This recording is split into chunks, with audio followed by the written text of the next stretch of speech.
CNN with our panelist this week. David Sedaris is over here with his new book out. Professor of Marketing at New York Stern School of Business, Scott Galloway, and the great writer for The Atlantic, Lowrey. And here are the things that people want to know about.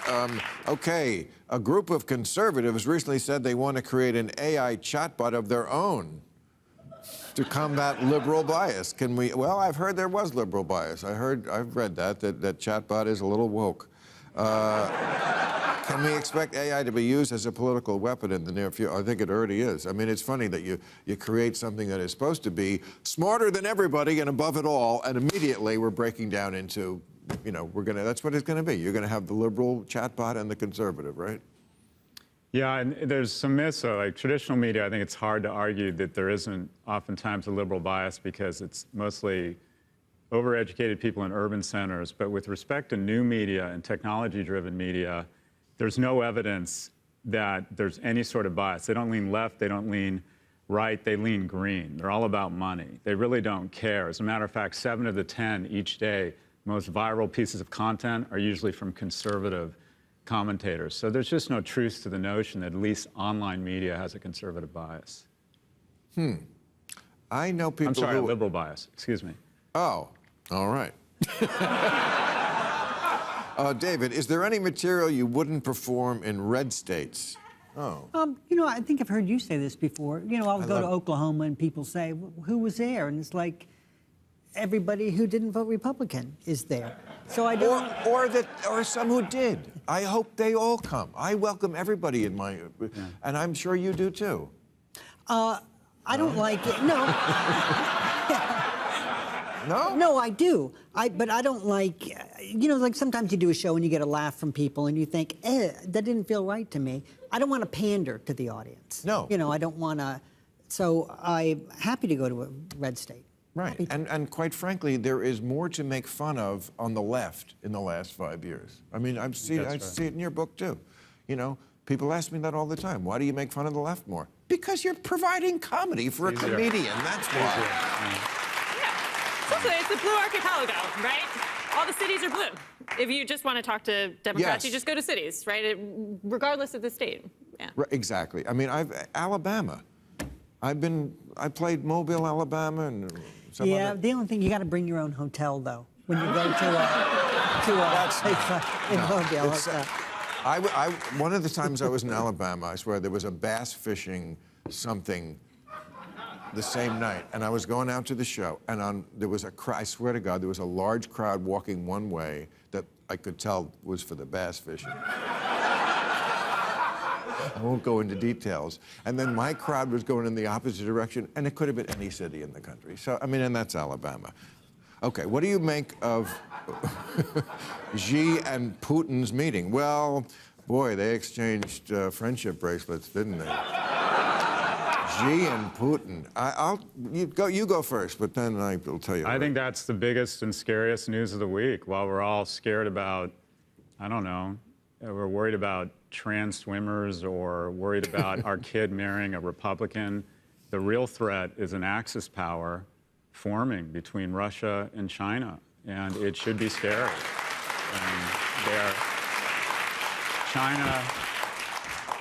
And China of today is different than China of 10 years ago, and they're not a competitor. They're adversaries and maybe even enemies. The swing vote will be India, but we should absolutely be. It should have sent chills down the spine of every American seeing those two together. Well, I mean, I was mentioning on the show that in the 20th anniversary of the Iraq War, I think this is a result of that. I think, in the sense that Xi and Putin see America. They saw 20 years ago we invaded a sovereign country. Yeah. I mean, we would make the case that we had reasons that Putin doesn't have in going into Ukraine, but that's not how they see it. So their view is, and yes, China and Russia never had any love for each other. Even during the Cold War, when they were both communists, and they should have been allied closer, it was very frosty. But their idea is we have to just be, number one is to be anti-America. America is the one who's trying to bully the world. We've seen it over and over again, and we have to line up against them. That, I think, is the scary part, is because they're going to get more people to join in on that premise. Yeah, and I think that there's the eternal folly that wars are won quickly, which we learned twice that wasn't true recently. And I think that the Russian engagement in Ukraine is going to last for many, many, many, many, many years to come, weakening that state considerably. And it's terrifying. I don't know. Okay. A school principal at a Florida school recently resigned after parents complained that students were shown Michelangelo's David. Oh. It's a nice sculpture. Was it really appropriate or just an example of parents being too fragile about what their kids are taught in schools? Wait, was this principal had to resign because he showed David as a great work of art? Now, yes, the dick is out, but, well, it is. And it was no bigger than the students. I was going to say, it would probably bolster the confidence of a sixth grader. Yeah. I mean, that's a very, you know, the name of that statue should be, "It was cold out." I serve on the board of my kids' school in Florida, and the notion that we were trying to pull the gay or the straight out of them is just ridiculous. Schools aren't trying to turn kids into wokesters. We're trying to turn them into warriors. And these culture wars that divide us and use schools as weapons to inflame some weird imaginary problem in schools, it's another example of, instead of working on the things that actually affect us, people want to figure out what offends us so they can raise money. It's a bullshit topic. Yeah, it's Hey, you know, we're on CNN. Watch your mouth. Oh, sorry. Keep your swear words out of your Sorry mouth. about that. you know, the Southern strategy as the most effective political strategy that we've seen deployed in the United States in the past 100 years. And I think that we're seeing Republicans attempt to turn anti-trans legislation, anti-LGBTQ legislation into a kind of version of the Southern strategy that whips voters up. And I think that it remains to be seen how that, you know, certainly in the midterms, it didn't seem to work terribly well. But of course, what's at risk is the health and safety of children and the rights of Americans to live how they want and love who they want. So, yeah, it's awful. Okay, Kristen Sinema. Kristen or Kirsten? Kirsten. Kirsten. Okay. Kirsten, see? I got it. Kirsten Sinema. She's the senator from Arizona. She's now an independent, right? She was elected as a Democrat, but was not quite Democratic enough for the party, or liberal enough, so she's an independent. Recently said she's not going to eat in the cafeteria anymore because it's just old dudes eating Jell-O. Did you hear this? No. Well, I'm telling you. See, aren't you glad you're listening to this show? You know what? And then I lost so much weight eating Diet Jell-O. Really? Jell-O's great. I don't think that's the point she was going for, but you know, as a tangential topic. Is regular Jell-O like a It has lot of calories? in it, yeah. Well, sure, it's all sugar, like everything I hadn't else thought in about it. it. But Diet Jell-O? Jell-O is 40 calories for the whole box. And you're feeling hungry, and you eat 2 boxes of Jell-O, and you're full, and that's 80 calories. Jell-O.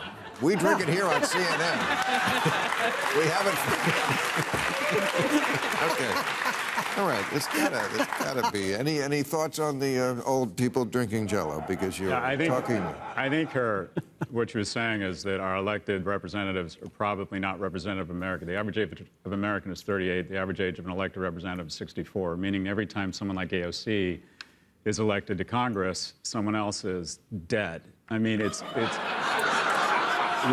and what do you know? Cost of living adjustment, biggest in history for Social Security recipients, and the tax credit, the child tax credit gets stripped out of the bill. We don't have a representative government. We have basically people who are much older running our government. We need more youth. We have the second oldest elected populace. We don't have a representative government. I'd also say Sinema is one of the few politicians, I think, on the Hill who retains a capacity to surprise. And, you know, that feels Well, like also kind of like to tell it like it is. I mean, I don't think she was making so much of a political statement as just saying, I don't want to eat with Steny Hoyer. Yeah. You I think a know, lot of I mean, members of Congress don't necessarily want to sit down and eat with Kirsten Sinema at this point either. All right, but we love all politicians in this show, but we have to be mindful of advertisements here on CNN.